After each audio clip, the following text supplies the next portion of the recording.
Next question number 17 number का प्रश्न। राजीव की जनरल में निम्न प्रविष्टियां कीजिए। Pass journal entries of the following in the journal of Rajiv. Rajiv word को अंडरलाइन कर लें हम। राजीव वर्ड को अंडरलाइन कर लें हम। उसने लिखा है 2017 जनवरी 1। उसने लिखा हुआ है 2017 जनवरी 1 रोकड़ से व्यापार आरंभ किया। Started business with cash 10,000 rupees. जनवरी 2 बैंक चालू खाते में जमा किए। Deposited into the bank current account. जनवरी 3 माल खरीदा और चेक से भुगतान किया। Bought goods and paid by cheque 3,000 rupees.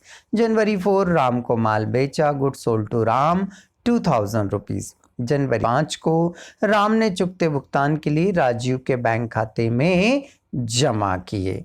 Ram deposited in Rajiv bank account for full settlement. इसमें दो शब्दों को अंडरलाइन कर लें। एक तो फुल सेटलमेंट अंडरलाइन कर लें और एक राजीव बैंक अकाउंट 1950 रुपए। जनवरी 7 शाम से नगद माल खरीदा।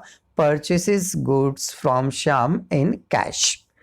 जनवरी 8 को रमन को माल बेचा। Good sold to Raman 800 rupees. जनवरी 10 को रमन से चेक प्राप्त हुआ। Received a cheque from Raman 500। जनवरी 12 को नकदी से लेखन सामग्री खरीदी। Purchase stationery in cash 200 rupees. जनवरी 15 को रमन वाला चेक बैंक में जमा किया। Deposited the cheque of Raman in the bank 500 rupees. ऐसे सॉल्व करना है। तो आइए पहली एंट्री हम रीड करते हैं। साथ में सबसे पहले ये देखिए कि क्वेश्चन की जो पहली लाइन है वो किसकी बुक्स में हमें जनरल एंट्री करनी है। तो उसने लिखा हुआ है pass journal entries of the following in the journal of Rajiv. हमें जो जनरल एंट्रीज करनी है वो राजीव की बुक्स में करनी है। तो सबसे पहले हम ऊपर क्या करेंगे, हेडिंग लिखेंगे। सबसे पहले हम ऊपर क्या करेंगे, हेडिंग लिखेंगे in the books of Rajiv. बड़े ध्यान से इसको याद रखिएगा क्योंकि एक एंट्री में जरूरत पड़ेगी। Okay, journal entry date particular voucher number LF debit amount और क्रेडिट अमाउंट। 2017 ईयर दिया है जनवरी 1।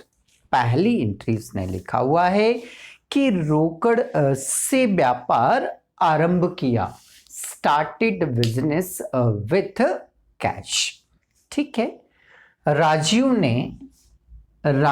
ने कुछ रुपया घर से लाया और ले जाकर दुकान में शॉप में लगा दिया। ठीक है, बताइए हम अपने आप को क्या मानते हैं। बोले सर हम अपने आप को तो हमेशा दुकान मानते हैं, हम अपने आप को व्यक्ति कभी नहीं मानते हैं। तो चलिए, ये तो आपने बिल्कुल सही जवाब सोच लिया कि हम बिजनेस हैं। राजीव रुपया लाया और दुकान में रख दिए, उसने लगा दिए। तो जो वस्तु व्यापार में आती है, जो वस्तु व्यापार में आती है उसे हम डेबिट करते हैं। तो कैश आया तो कैश को क्या कर दीजिए बेटा, डेबिट। ये लिखा आपने, कैश अकाउंट डेबिट। देने वाला कौन है, राजीव। देने वाला कौन है, राजीव। और देखिए जरा, देने वाले को क्या करते हैं आप, क्रेडिट। तो यहां पर राजीव को क्या करेंगे आप, क्रेडिट करेंगे। तो राजीव की बुक में राजीव का नाम लिख सकते हैं क्या, नहीं लिख सकते ना। तो इसको हमें किस नाम से रिप्रेजेंट करना पड़ेगा, कैपिटल के नाम से इसको हम रिप्रेजेंट करेंगे। ये हमने यहां लिखा क्या है, कैपिटल, बट रियल में ये नाम किसका है, राजीव का है। तो ये हमारा पर्सनल अकाउंट हो गया, ये हमारा रियल अकाउंट हो गया। अमाउंट इसका दिया हुआ है 10,000 रुपीज। ये नोट कर दिया हमने 10,000 रुपीज। ये हमारी पहली एंट्री कंप्लीट हुई। सेकेंड एंट्री, बैंक के चालू खाते में, सेकेंड एंट्री बैंक के चालू खाते में जमा किया, deposited into the bank current account. ठीक है, हमने क्या किया, दुकान से रुपया उठाया, दुकान से रुपया उठाया और ले जाकर बैंक में क्या कर दिया, डिपॉजिट कर दिया।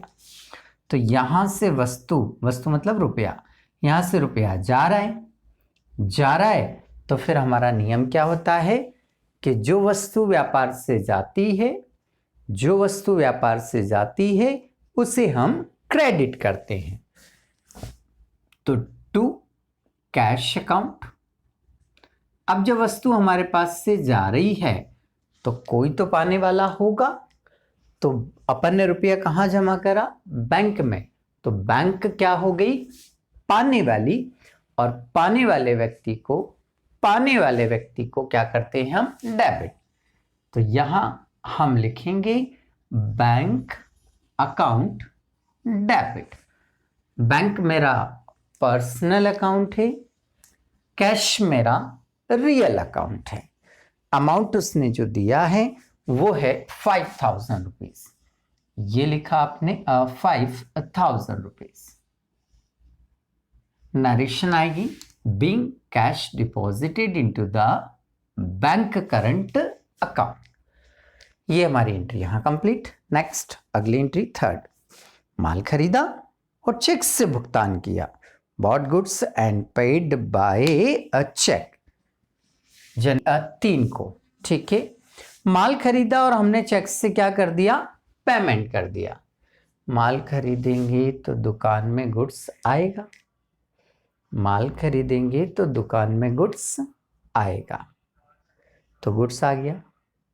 ठीक है, तो जो वस्तु आती है, जो वस्तु आती है उसे हम क्या करते हैं, डेबिट। तो यहां लिख देंगे आप परचेसेस अकाउंट डेबिट। क्या लिखेंगे हम, परचेसेस अकाउंट डेबिट। 2, माल खरीदा और चेक से क्या कर दिया अपन ने, पेमेंट कर दिया। ओके, जिससे भी माल खरीदा उसको हमने चेक दिया, जिस भी पार्टी से माल खरीदा होगा उसको हमने क्या दिया, चेक। अब जब हम किसी को चेक देंगे तो सोचो, वो चेक का पेमेंट लेने हमारे पास आएगा या वो चेक का पेमेंट लेने बैंक जाएगा। बिल्कुल सही है, वो चेक का पेमेंट लेने कहां जाएगा, बैंक में ही जाएगा। तो देने वाली पेमेंट कौन करेगा, बैंक करेगी। तो देने वाली कौन हुई, बैंक हुई। और हमारा नियम है कि देने वाले को हम क्या करते हैं, क्रेडिट। तो यहां लिख देंगे टू बैंक अकाउंट। अमाउंट इसका जो दिया हुआ है उन्होंने वो है सब 3,000 रुपीज। ये लिखा आपने 3,000 रुपीज, ये लिखा आपने 3,000। नरेशन आ जाएगी, being goods bought and payment made by cheque. माल खरीदा और चेक से क्या कर दिया हमने, पेमेंट कर दिया।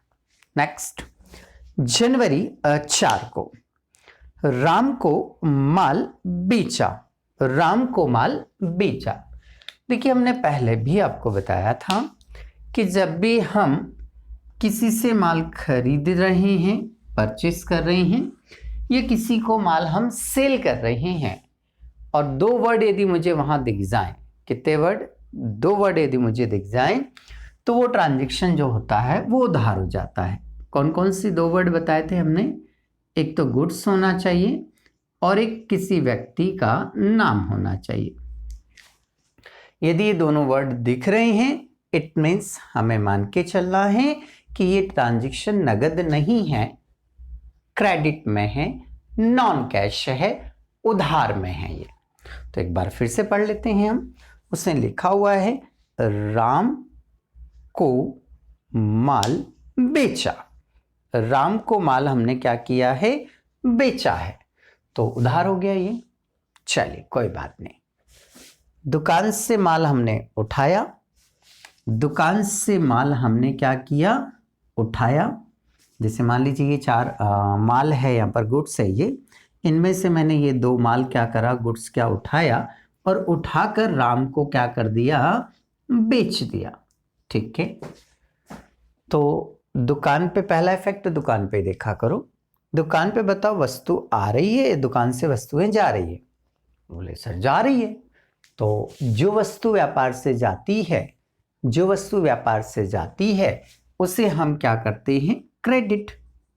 तो यहां लिख देंगे टू सेल्स। बेचने के लिए क्या वर्ड यूज करते हैं हम, सेल्स। अब वस्तु यदि यहां से जा रही है तो कोई तो पाने वाला होगा ना। वस्तु यदि जा रही है तो कोई तो पाने वाला होगा। तो पाने वाला कौन हो गया, राम। पाने वाला कौन हो गया, राम। तो पाने वाले को क्या करते हैं हम, डेबिट। ये लिख दिया हमने, राम्स अकाउंट डेबिट। तो एंट्री बनी हमारी Ram's account debit to sales account. Narration being goods sold on credit to Ram. उधार में माल राम को बेचा। अमाउंट है भाई इसका 2000 रुपए, 2000 रुपीज। तो यहां लिखेंगे हम 2000 रुपीज, यहां लिखेंगे हम 2000 रुपीज। नेक्स्ट, राम ने हमें चुकते भुगतान में राजू के बैंक खाते में क्या कर दिए, जमा। अभी राम को माल सेल किए थे ना, अब राम से हमें पेमेंट मिला बट वो हमें दुकान पे देके नहीं गया ना ना ना, दुकान पर देकर नहीं गया, वो डायरेक्ट कहां जमा, डिपॉजिट करके चला गया। उसने डायरेक्ट उठाया और पैसा हमारे बैंक अकाउंट में क्या कर दिया, जमा कर दिया। तो राम ने जब हमारे बैंक अकाउंट में पैसे जमा करे, अकाउंट तो हमारा ही है, तो हमारा जो बैंक है वो पाने वाला हो गया। हमारा जो बैंक है वो क्या हो गया, पाने वाला हो गया।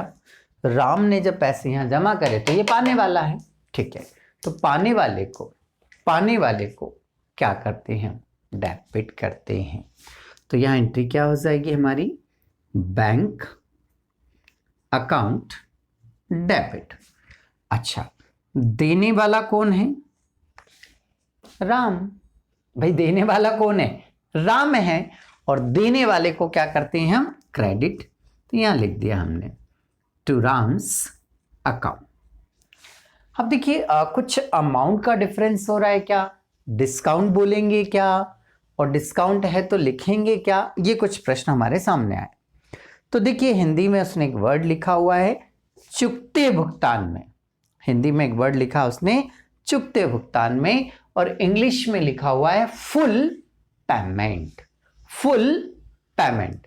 और जब वो फुल पेमेंट की बात करता है तो फिर हम डिफरेंस यदि अमाउंट का आएगा, अमाउंट का यदि डिफरेंस आएगा तो वो डिफरेंस फिर डिस्काउंट कहलाएगा।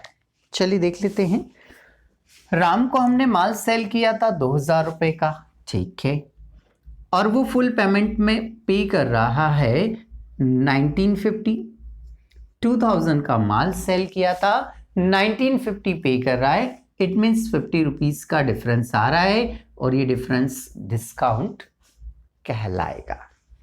ठीक है भाई, डिस्काउंट कहलाएगा ये। तो डिस्काउंट हमेशा कैश या बैंक के साथ आता है, डिस्काउंट हमेशा कैश या बैंक के साथ आता है। कैश डेबिट है या बैंक डेबिट है तो डिस्काउंट भी क्या होगा, डेबिट होगा। तो अभी बैंक डेबिट है तो डिस्काउंट भी क्या होगा, डेबिट होगा। तो discount account debit, amount fill up करेंगे। उसने बैंक में डिपॉजिट किया 1950, डिस्काउंट है 50 रुपीज, टोटल हुआ आपका 2000 रुपीज। नरेशन आएगी being cash received and discount allowed. Being cash received, उससे पेमेंट रिसीव हुआ और हमने डिस्काउंट क्या किया, उसको अलाउ किया। अच्छा, ये जो डिस्काउंट है ये हमारा एक्सपेंसेस है, पैसा मिलेगा, पेमेंट हमें मिलेगा तो डिस्काउंट हम अलाउ करेंगे, देंगे। वो देंगे, तो ये हमारे लिए क्या हो गया, एक्सपेंसेस हो गया। ठीक है, ये एंट्री हमारे यहां कंप्लीट होती है। नेक्स्ट, श्याम से नगद माल खरीदा, श्याम से नगद माल खरीदा। ओके, थोड़ा सा ध्यान दीजिएगा, श्याम से जब नगद माल हमने क्या किया है, परचेस किया है, तो अब मेरे सामने प्रॉब्लम ये है कि मैं श्याम पर ध्यान दूं या मैं कैश पर ध्यान दूं। श्याम से नगद माल खरीदा, तो हमारे सामने ऑप्शन ये आ रहे हैं कि मैं श्याम को ध्यान दूं या कैश को ध्यान दूं। तो देखिए, कोई हमारी दुकान पर यदि नगद माल खरीदने आ रहा है, कैश में माल खरीदने आ रहा है, तो फिर मुझे इस पर्सन से कोई मतलब ही नहीं ना, उसके अकाउंट को मेंटेन करने की मेरे को कोई जरूरत नहीं है। वो व्यक्ति पेमेंट देगा, मैं उसको गुड्स दे दूंगा, बात खत्म। श्याम का नाम कहीं से कहीं तक नहीं आएगा। तो नाम भले दिया उसने, बट यदि कैश ट्रांजैक्शन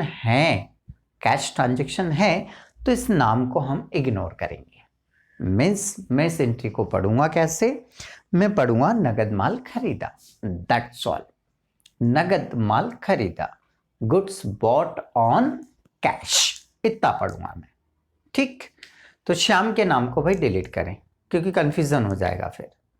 तो माल खरीदा नगद, दुकान में माल बढ़ गया, माल खरीदेंगे, गुड्स को बॉट करेंगे, तो शॉप में गुड्स क्या हो जाएगा, आएगा।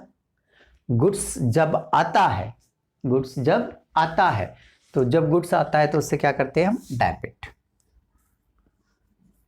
ये लिखा हमने, परचेसेस अकाउंट डेबिट। अब मैंने उसको पेमेंट भी करा, दुकान से मैंने उसको कैश भी दिया, तो जो वस्तु जाती है उससे क्या करते हैं हम, क्रेडिट। तो कैश जा रहा है तो कैश को क्या करेंगे हम, क्रेडिट। डायरेक्शन क्या आ जाएगी, being goods bought on cash, नगद से माल खरीदा। इसका जो वैल्यू है वो है 2000 रुपीज। ये लिखा आपने 2000, ये लिखा आपने 2000। नेक्स्ट, जनवरी 8 रमन को माल बेचा।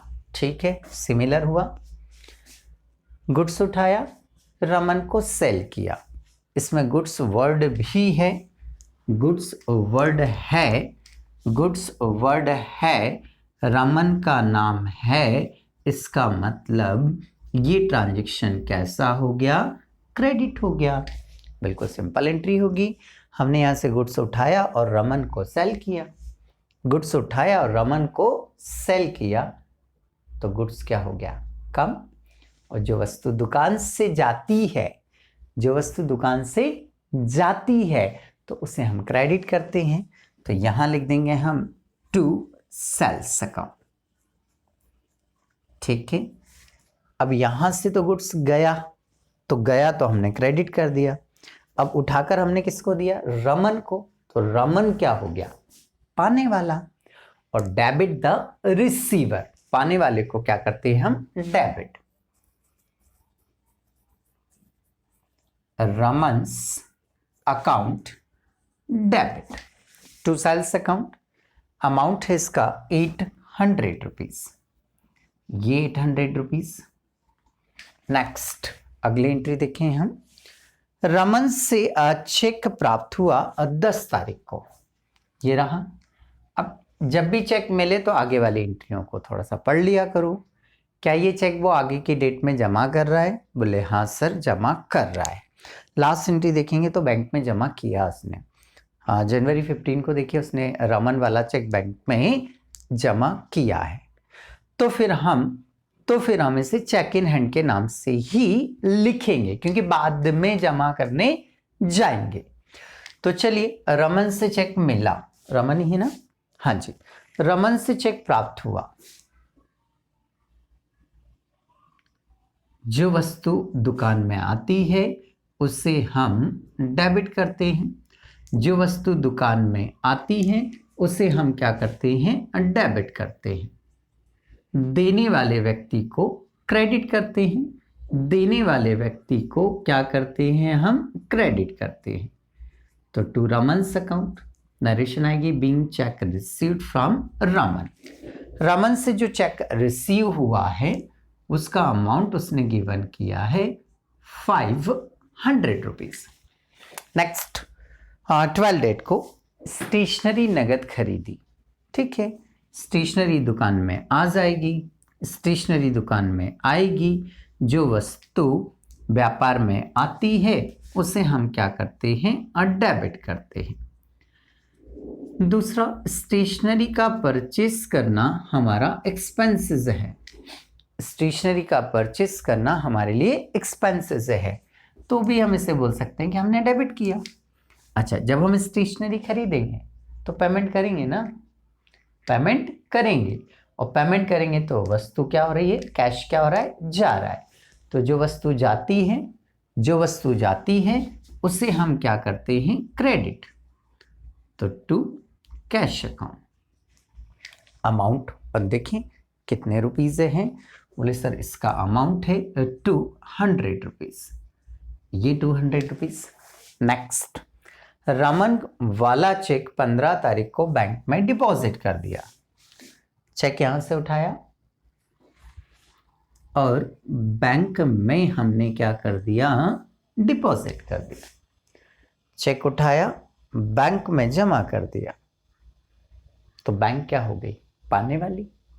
बैंक को डेबिट करेंगे और चेक को क्रेडिट करेंगे। बैंक क्या हो गई, पाने वाली, और पाने वाले को क्या करते हैं हम, डेबिट करते हैं। तो एंट्री क्या कर देंगे हम, बैंक पाने वाली है तो बैंक को क्या कर देंगे, डेबिट, और जो वस्तु व्यापार से जाती है तो उससे क्या कर देंगे हम, क्रेडिट। तो चेक जा रहा है हमारे पास से, तो चेक को क्या कर देंगे हम, क्रेडिट कर देंगे। अमाउंट वही 500 रुपये रहेगा, क्योंकि चेक जो रिसीव हुआ था, चेक जब रिसीव हुआ था तो उसका वैल्यू 500 है, और यही चेक जमा कर रहे हैं तो 500 ही आएगा ना। चलिए, ये सारी एंट्रियां हमने क्या कर ली, कंप्लीट कर ली। अब हम क्या करेंगे, और टोटल लगा देंगे। तो 10, 5, 15, 3, 18, 2, 20, 2, 22, 2, 24, 2400 और 1, 25 और 26, 26,000 रुपये, ठीक है। तो ये आया आपका 26,000। ऑब्वियसली डेबिट की भी कितनी आएगी फिर, 26,000। तो यहाँ आकर आपका ये क्वेश्चन जो है वो कंप्लीट हो जाता है।